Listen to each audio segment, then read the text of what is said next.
최첨단 AI 시대에 살아남기 위해서 가장 먼저 배워야 할 게 파이썬 같은 코딩 기술이 아니라 그 고대 그리스 로마 시대의 학문이라면 여러분은 믿으시겠어요? 와, 시작부터 약간 굉장히 도발적이네요.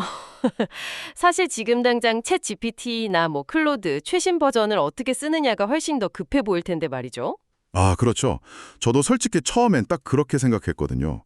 코딩이나 뭐 프롬프트 짜는 법부터 배워야 하는 거 아닌가 하고요. 네, 보통 다들 그렇게 생각하시잖아요. 네, 그런데 오늘 저희 심층 탐구를 위해서 그 지역 공공정책연구원 원장이신 박노보 박사님이 쓰신 자료를 딱 읽고 나니까 생각이 완전히 달라지더라고요. 어떤 자료였죠? 그 박사님이 대학생이랑 대학원생들을 직접 지도하시고 또 정책개발 실무 현장에서 막 수많은 시행착오를 겪으면서 정리하신 내용인데요. 제목이 디지털 사막과 뉴워드 역량 설계라는 프레임워크입니다. 아, 디지털 카막이요? 이게 사실 과거 중세대학의 핵심 기초 교양이었던 리버럴 아츠, 그러니까 그 문법, 논리, 수사학을 인공지능 시대에 맞게 완전히 재해석했다는 거군요. 네, 정확해요.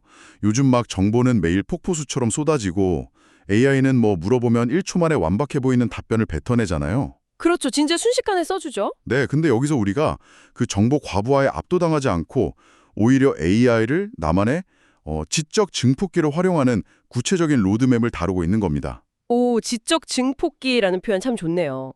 사실 다들 프롬프트 엔지니어링 배우느라 막 바쁜데 기업 실무나 학계에서는 왜 다시 이런 본질적인 인문학적 소양으로 돌아가야 한다고 보는 걸까요? 그게 진짜 핵심 질문인데요.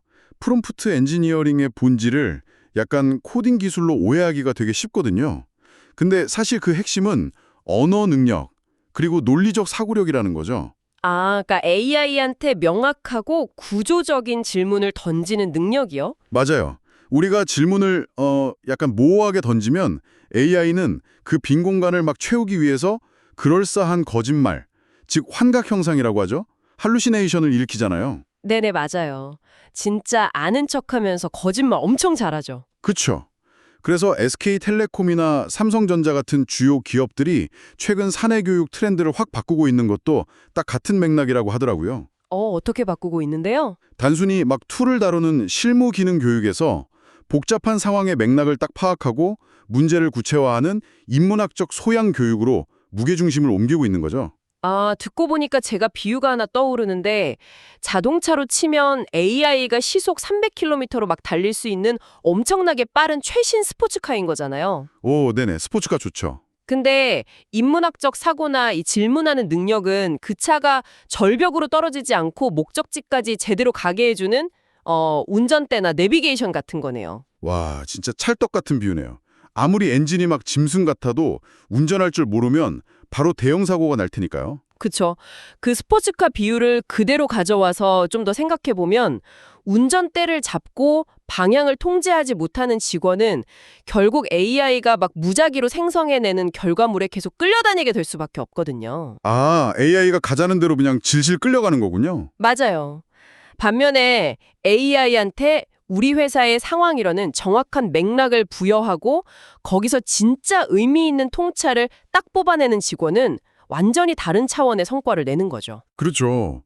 이 질문하는 역량이랑 논리적 통제력의 차이가 결국 개인의 경쟁력을 넘어서 앞으로는 기업 간의 생존을 가르는 완전히 독보적인 경쟁력이 될 거라는 게 확 와닿네요. 네, 진짜 필수 생존 기술이 되는 겁니다. 자, 그럼 이 강력한 스포츠카의 운전대를 대체 어떻게 쥐어야 하는지 구체적인 방법론으로 한번 들어가 보죠.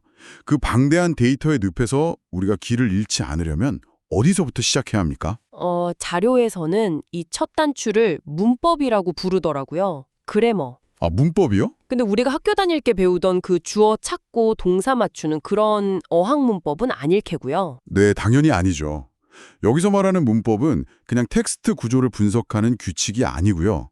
그 복잡하게 얽힌 정보 속에서 절대 흔들리지 않는 중심축, 즉 상수를 찾아내는 훈련입니다. 상수요. 변하지 않는 값이요. 네, 이 상수가 바로 실무에서 의사결정을 내릴 때 딱 기준이 되는 결정적 키워드인 거죠. 무수한 정보의 홍수 속에서 의미의 문을 여는 이정표 역할을 하는 겁니다. 아, 뭔지 알 것 같아요. 이게 실제 실무 현장에서 어떻게 쓰이는지 우리 청취자분들을 위해서 제가 상황극을 하나 딱 가정해 볼까요? 오, 좋습니다. 상황극 해보죠. 신사업 기획회의를 한 2시간 동안 했어요. 그리고 회의록 텍스트만 막 10페이지가 넘게 나온 상황인 거죠. 근데 이 문법 훈련이 안 된 초보 직원은 이걸 다 어떻게든 요약해보려고 막 밤을 새우겠죠? 맞아요, 맞아요. 보통 처음부터 끝까지 쭉 읽으면서 문단별로 줄거리를 요약하려고 막 밑줄 긋고 난리가 나죠. 네, 그러다 결국 다 중요해 보여서 10페이지 요약본이 8페이지가 되고 막 그러잖아요. 그쵸? 하지만 이 디지털 사막 훈련을 받은 직원은 정보에 끌려다니지 않습니다. 그 10페이지 속에서 딱 3가지, 예를 들어 비용 절감, 사용자 경험, 플랫폼 확장 이런 식으로 결정적 키워드 딱 3개만 주도적으로 딱 추출해내는 거예요. 아, 그러니까 단순히 텍스트 분량을 기계적으로 줄이는 게 아니라 내가 딱 중심을 잡을 닷을 내리는 거군요. 네, 배가 흔들리지 않게 닷을 딱 내리는 거죠. 그러면 이 키워드들을 가지고 바로 AI한테 이 3가지로 기획서 써줘. 이렇게 지시하면 끝나는 건가요? 아니요. 거기서 반드시 한 단계 더 나아가야 합니다. 이 문법 단계에서 진짜 가장 중요한 핵심 포인트가 하나 있는데요. 오, 뭔데요? 방금 추출한 키워드를 그냥 사전적 의미로 내버려 두는 게 아니라 자신만의 언어로 재정의해야 한다는 겁니다. 재정이요? 나만의 언어로요? 네, 예를 들어서 비용 절감이라는 단어를 그냥 AI한테 띡 던져주면 AI는 어떻게 하겠어요? 통계적으로 제일 흔한 방식인 인력 감축이나 뭐 복지 축소 같은 방안을 막 쏟아낼 거란 말이죠. 헉, 듣기만 해도 진짜 살벌한 결과네요. 우리 회사 철학이나 현재 상황이랑은 전혀 안 맞을 수도 있잖아요. 당장 사람 자를 것도 아닌데. 맞아요. 그렇기 때문에 인간이 먼저 이번 프로젝트에서 비용 절감은 사람을 줄이는 게 아니라 클라우드 서버 활용을 최적화해서 낭비되는 고정비를 줄이는 것이다. 이렇게 명확하게 재정의를 해줘야 하는 겁니다. 아, 그렇게 키워드의 의미를 딱 한정 지어주는 거군요. 그렇죠. 이 과정이 바로 AI가 내 의도에서 벗어나서 딴소리하지 못하게 강력한 울타리를 딱 치는 행위입니다. 와, 키워드를 재정의한다는 게 그런 진짜 깊은 뜻이 있었네요. 점을 딱 찍고 그 점의 의미를 내 의도대로 확실하게 통제했다는 거잖아요. 네, 주도권을 가져오는 거죠. 근데 사실 명서 3개만 덜렁 던져주고 뜻만 정해준다고 해서 막 훌륭한 전력이 짠하고 나오진 않잖아요. 이 고립된 점들을 어떻게든 의미 있는 선으로 연결해야 할 텐데 이게 바로 2번째 단계인 논리학인가요? 네, 정확합니다. 문법 단계에서 찾은 그 키워드, 즉 뼈대에다가 이제 살에 붙이고 근육을 쫙 연결해서 전체 맥락을 파악하는 단계죠. 아, 자료 보니까 이걸 핫워드 확장이라고도 부르더라고요. 맞아요. 핫워드. 단순히 단어들을 그냥 일렬로 나열하는 게 아니고요. A라는 키워드랑 B라는 키워드가 원인과 결과의 인과관계인지 아니면 서로 영향을 주고받는 상관관계인지 그것도 아니면 시간 순서에 따른 선후 관계인지를 딱 구조화해서 하나의 논리적 가설을 세우는 겁니다. 마인드맵 같은 걸 활용하면 아주 좋죠. 논리적 가설을 세운다. 근데 여기서 제가 좀 예리하게 딴지를 한번 걸어보고 싶습니다. 네. 어떤 딴지인가요? 솔직히 요즘 챗GPT나 클로드 써보면요. 저보다 글을 훨씬 논리 정연하게 잘 써요. 인과관계도 막 기가 막히게 매끄럽게 잘 맞춰주고요. 네, 글빨이 장난 아니죠, 진짜. 그쵸? 그런데 굳이 인간인 제가 굳이 시간을 들여서 AI의 논리를 다시 검증하고 뼈대를 짜줘야 하나요? 그건 오히려 기계가 인간보다 더 잘하는 영역 아닌가요? 겉보기엔 진짜 AI가 막 완벽한 논리를 구사하는 것처럼 보이죠. 근데 AI의 언어 모델이 작동하는 원리를 조금만 들여다보면 이야기가 완전히 달라집니다. 작동 원리요? 어떻게 다른데요? AI는 진정한 의미에서 막 사유를 하거나 고민을 하는 게 아니거든요. 그냥 방대한 데이터 속에서 확률적으로 가장 그럴싸한 단어들의 조합을 수학적으로 딱 계산해낼 뿐이에요. 아, 그냥 통계적인 확률 게임이라는 거군요. 네. 그러니까 겉으로 읽을 때는 문법적으로 아주 매끄럽고 인과관계가 맞는 것처럼 보이지만 그 바탕에 깔린 전제 조건 자체가 애초에 틀렸거나 막 심하게 편향되어 있을 가능성이 항상 존재하는 거죠. 아, 이해했어요. 그러니까 뼈대는 진짜 아주 화려하고 튼튼하게 잘 지어진 3층짜리 저택인데 알고 보니까 그 밑에 기초공사가 모래 위에 지어졌을 수도 있다는 거네요. 와, 아주 적절한 비유입니다. 사상 누각일 수 있다는 거죠. 바로 그 바닥이 모래사장인지 단단한 암석인지 확인하는 과정. 이게 바로 AI는 절대 못하고 인간만이 할 수 있는 고유한 논리적 사유 역량입니다. 모래인지 바위인지 확인하는 인간의 고유 역량. 멋지네요. 네, 그래서 여기서 실무적으로 굉장히 유용한 역방향 논리 검증이라는 훈련법이 나옵니다. 역방향 논리 검증이요? 거꾸로 간다는 건가요? 구체적으로 어떻게 하는 건데요? AI가 어떤 막 그럴싸한 결론이나 기획안을 쫙 내놓았을 때 와, 잘 썼다 하고 무비판적으로 수용하는 대신에 거꾸로 3단계 질문을 던지는 거예요. 오, 3단계. 메모 준비하겠습니다. 예를 들어서 AI가 아까 저희가 말한 것처럼 비용 절감을 위해 20% 인력 구조 조정을 합시다. 이런 결론을 제안했다고 쳐보죠. 그럼 인간은 AI한테 이렇게 지시를 내리는 겁니다. 네, 첫 번째는요? 첫째, 이 결론이 도출되기 위해서 네가 바탕에 둔 전제 조건 3가지를 명시해라. 아, 숨어있는 전제를 밖으로 끌어내는 거군요. 그렇죠. 그리고 둘째, 그 전제 조건이 우리 회사의 핵심 가치와 상충하지 않는지 비판적으로 분석해라. 와, 스스로 자기를 비판하게 만드는 거네요. 네. 그리고 마지막 셋째, 만약 상충한다면 아까 우리가 재정의한 다른 전제를 바탕으로 논리를 전면 수정해라. 이렇게 오류를 찾아내서 반박을 시키는 겁니다. 와, 이거 진짜 강력하네요. 단순히 결과물만 보고 매끄럽네, 잘 썼네 하는 게 아니라 그 논리가 탄생한 뿌리 자체를 파고들어서 검증하는 거군요. 네, 통계적 확률만 계산하는 AI는 자기 전제를 스스로 의심하지 않으니까요. 인간이 대신 의심해줘야 하는 거죠.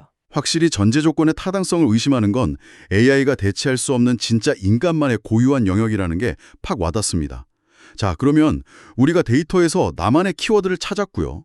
또 AI의 논리적 오류를 검증해서 튼튼한 뼈대까지 완성했습니다. 네, 뼈대 완성했죠. 근데 결국 실무에서는 이걸 상사나 고객한테 보여주고 설득을 해야 최종적인 가치가 생기는 거잖아요.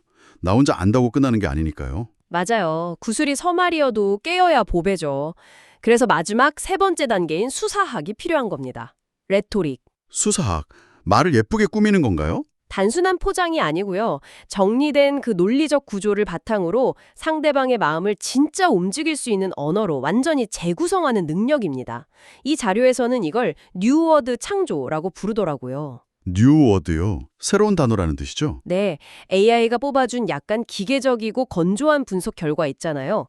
그걸 우리 회사의 비즈니스 문법에 딱 맞춘 당장 실행 가능한 새로운 제안으로 확 변환시키는 겁니다. 아, 듣다 보니까 저 진짜 완전 딱 맞는 비유가 하나 또 생각났어요. 이거 완전 커피 내리는 과정이랑 똑같네요. 커피요? 어떻게 연결되죠? 그 AI가 진짜 방대한 농장에서 아주 질 좋은 원두, 즉 데이터를 막 수확해서 우리한테 줍니다. 그러면 우리는 그 딱딱한 원두를 논리라는 아주 정밀한 기계로 갈아내서 불순물을 막 걸러내는 거죠. 네네, 로스팅하고 그라인딩하는 거군요. 그렇죠. 하지만 그 쓴 에스프레소 원액이나 커피가루를 그냥 고객 입에 막 털어놓을 순 없잖아요. 쓰니까요. 그러면 큰일 나죠. 그러니까 고객의 입맛에 맞게 우유도 붓고 거품도 싹 내서 아주 달콤하고 따뜻한 라떼 한 잔으로 만들어내는 바리스타의 역할. 그게 바로 수사학이고 완성된 그 라떼 한 잔이 바로 뉴워드군요. 와, 비유 진짜 예술이네요. 진짜 완벽합니다.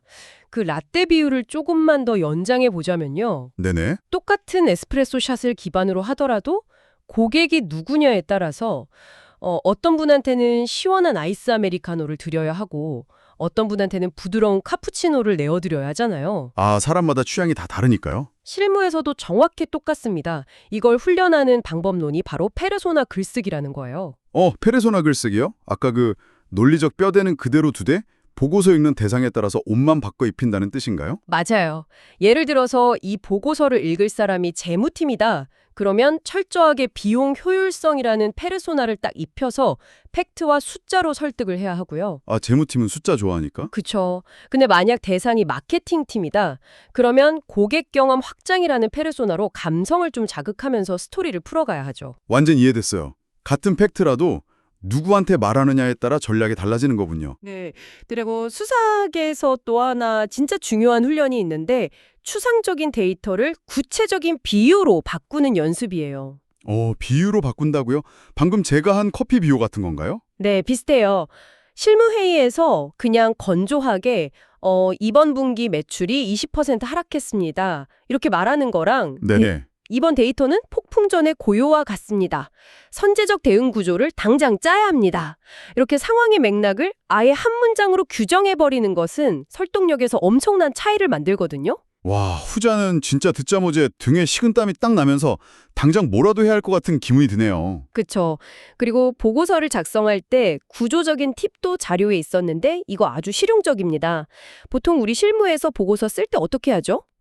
보통 자료 조사한 거 앞에 쭉 나열하고 분석한 거 쓰고 맨 마지막 뒷장에 가서야 그래서 결론은 이렇습니다. 이렇게 끝내지 않나요? 바텀업 방식이라고 하죠, 보통. 네, 대부분 그렇게 쓰죠. 근데 이 자료에서는 그렇게 정보를 모아서 기워붙이는 식의 글쓰기는 정보과잉 시대에 진짜 가장 피해야 할 방식이라고 강조합니다. 아, 진짜요? 그럼 어떻게 써야 하는데요? 철저하게 탑다운 설계를 하라고 해요. 최종적으로 내가 상대방에게 던지고 싶은 단 하나의 강력한 설득 메시지, 즉 아까 말한 그 뉴워드를 문서의 최상단에 제일 첫 페이지에 과감하게 먼저 빡 배치하는 겁니다. 아, 두 갈식으로 결론부터 때리고 시작하는 거군요. 맞아요. 그리고 그 결론을 뒷받침하기 위해서 앞서 우리가 치열하게 찾았던 핵심 키워드들이랑 논리적 가설들을 그 아래 하위 구조로 탄탄하게 받쳐주는 거죠. 오, 그렇게 하면 진짜 깔끔하겠네요. 네, 결론이 제일 위에서 명확한 이정표 역할을 딱 해주니까 읽는 사람은 그 방대한 데이터 속에서도 길을 잃지 않고 여러분의 논리에 자연스럽게 설득당하게 되는 겁니다. 와, 지금까지 문법, 논리, 수사학, 이 디지털 사막의 그림을 쫙 짚어봤는데요. 들으면서 이론적으로는 아, 진짜 맞다 하면서 고개가 막 끄덕여지는데 네, 다들 이해는 금방 하십니다. 근데 청취자분들 중에는 아니 그래서 당장 내일 아침 책상에 앉아서 뭘 어떻게 훈련해야 되지? 하고 약간 막막하신 분들도 계실 것 같거든요. 아, 맞아요. 실천이 문제죠. 특히 아직 실무 경험이 없어서 논리력이 좀 부족한 대학생분들이나 이제 막 입사한 초보 직장인들이 차근차근 진짜 당장 시작할 수 있는 그런 실용적인 방법이 있을까요? 아주 현실적이고 좋은 질문입니다.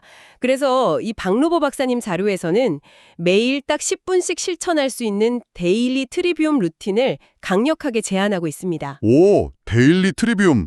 하루 10분. 뭔가 해볼 만한데요? 네, 부담 없죠. 이 훈련을 단순한 그냥 글쓰기 연습으로 생각하지 마시고요. 딱 3개월 동안 매주 자신의 그 논리적 근육을 펌핑하는 실전 PT 커리큘럼이라고 생각하고 반복해 보시는 겁니다. 와, 3개월 PT. 그럼 백문이 불여일견이라고 여기서 저희가 직접 한번 시연을 해보는 거 어때요? 제가 가상의 아침 뉴스 헤드라인을 하나 딱 던져볼 테니까 전문가님이랑 저랑 같이 이 데일리 트리비움 3단계를 한번 밟아보는 겁니다. 오, 아주 좋습니다. 재밌겠네요. 한번 해보죠. 자, 상황 갑니다. 오늘 아침 출근길에 본 경제 뉴스 헤드라인이에요. 글로벌 빅테크 기업들 전면 사무실 출근 지시, 직원들 거센 반발 속 핵심 인재 유출 우려 확산. 자, 어떠신가요? 첫 번째, 문법 단계입니다. 여기서 결정적 키워드 딱 3개를 뽑는다면요? 텍스트에 소스를 찾는 거죠. 여러 가지가 있겠지만 저는 출근 지시, 직원 반발, 인재 유출 이렇게 3가지 명사를 핵심 상수로 뽑겠습니다. 오, 출근 지시, 직원 반발, 인재 유출. 좋습니다. 닻을 내리는 점 3개를 딱 찍었어요. 그럼 두 번째, 이 점들을 인과관계나 시간 순서로 연결하는 논리학 단계입니다. 어떻게 연결할까요? 이 키워드들을 A에서 B로 그리고 B에서 C로 연결해서 가설을 세워보는 거죠. 기업의 강압적인 전면 출근 지시는 유연성을 중시하는 직원들의 거센 반발을 불러일으키고 이는 결국 조직 충성도 하락으로 이어져서 경쟁사로의 인재 유출이라는 최악의 결과를 초래할 것이다. 와, 이렇게 하나의 논리적 뼈대가 완성되는 겁니다. 대박! 그냥 흩어져 있던 단어들이 인과관계로 엮이니까 벌써 엄청 훌륭한 분석이 되네요. 그럼 마지막 3번째, 진짜 중요한 수사학 단계입니다. 이걸 내일 아침 팀 회의에서 딱 공유할 단 한 문장인 유어드로 만든다면 어떻게 포장할 수 있을까요? 대상을 경영진이라고 가정하고 페르소나 글쓰기를 해본다면요. 네네, 경영진한테 말하는 거예요. 이렇게 요약할 수 있겠죠. 강압적인 사무실 복귀는 단순한 물리적 공간의 회복이 아니라 미래 핵심 인재의 상실을 의미합니다. 하이브리드 근무제를 통한 새로운 타협점이 필요합니다. 와, 진짜 감탄이 나오네요. 소름 돋았어요, 방금. 그냥 아침에 스마트폰으로 뉴스 헤드라인 하나 쓱 읽고 넘길 뻔한 정보가 불과 진짜 한 2, 3분 만에 경영진한테 딱 던질 수 있는 날카로운 전력 제안으로 탈바꿈을 했어요. 그쵸. 이게 바로 사막의 힘입니다. 대학생들이나 신입사원들이 점심시간에 이거 동료들이랑 커피 마시면서 약간 게임처럼 해봐도 진짜 재밌겠는데요? 똑같은 뉴스 딱 띄워놓고 누가 더 설득력 있는 뉴워드 만들어내는지 내기하는 거죠. 두각 진짜 좋은 방법입니다. 매일 아침 딱 10분씩 이 3단계 루틴을 반복하다 보면요. 타인의 텍스트나 AI가 던져주는 그 뻔한 정답에 맹목적으로 끌려다니지 않게 되거든요. 아, 뇌가 진짜 말랑말랑해지고 힘이 생기겠어요. 네, 내 생각과 저자 혹은 AI의 논리를 끊임없이 충돌시키면서 완전히 새로운 제3의 통찰을 만들어내는 능력, 즉 진정한 의미의 지적 주도권을 딱 확보하게 되는 겁니다. 와, 지적 주도권. 이거 오늘 심층 탐구의 전제 핵심을 꿰뚫는 진짜 멋진 표현이네요. 우리가 막 파이썬 배우고 프롬프트 엔지니어링 기술이나 이런 도구 사용법에만 매몰되기 쉬운 시대잖아요. 근데 왜 인간의 본질적인 사유의 힘이 오히려 더 중요해지는지 진짜 명확하게 이해가 됩니다. 네, 결국 도구를 쓰는 건 인간이니까요. 맞아요. 오늘 우리는 진짜 그 방대한 정보의 홍수 속에서 문법으로 나만의 기준점을 딱 세우고요. 또 논리를 통해서 AI의 그럴싸한 오류를 비판적으로 싹 검증해내고. 그리고 수사학으로 타인의 마음을 움직이는 제안까지 해냈죠. 네, 맞습니다. 이게 바로 디지털 시대의 진짜 생존 무기들이네요. 오늘 이 방송을 우리 심층 탐구를 끝까지 들으신 여러분은 아마 내일부터 AI가 막 뱉어내는 그 화려하고 긴 텍스트 앞에서도 절대 작아지시지 않으실 겁니다. 그럼요. 오히려 AI를 마음껏 부리게 되실 겁니다. 그쵸. 나는 이 사안을 이렇게 정의한다 라고 당당하게 나만의 통찰을 딱 제시하는 그런 인재가 되실 테니까요. 자, 그럼 마지막으로 오늘 논의를 조금 더 확장해서 우리 들으시는 여러분께 좀 도발적인 생각거리를 하나 던져드리고 마무리할까 합니다. 오, 좋죠. 어떤 질문인가요? 오늘 우리는 AI라는 엄청나게 강력한 스포츠카의 운전대를 꽉 잡는 법을 배웠잖아요. 그런데 한번 상상해 보세요. 머지않은 미래에 여러분의 모든 정보 수집, 논리적 구조와 심지어 아까 말한 역방향 검증이나 최종 보고서 작성까지 AI가 인간보다 진짜 훨씬 더 완벽하게 해내는 날이 온다면 말이죠. 상상만 해도 진짜 특이점이 온 것 같네요. 네. 그런 완벽한 AI 시대가 오면 인간의 이 생각이라는 행위는 굳이 뇌의 근육을 쓰지 않아서 서서히 막 퇴화하게 될까요? 아니면 진짜 지루한 실무나 잡무에서 완전히 해방되어서 오직 순수한 철학적이고 전략적인 고민만 하는 새로운 차원의 신인류로 진화하게 될까요? 와, 진화냐 퇴화냐. 이 거대한 변화의 물결 속에서 오늘 여러분이 세상에 딱 던지고 싶은 여러분만의 뉴워드는 과연 무엇인지 스스로에게 꼭 한번 질문해 보시기 바랍니다. 네, 꼭 한번 10분 투자해서 고민해 보셨으면 좋겠습니다. 네, 오늘 진짜 깊이 있는 통찰 너무 감사드리고요. 지금까지 세상을 보는 새로운 시선, 더 딥다이브였습니다. 들어주신 여러분 감사합니다.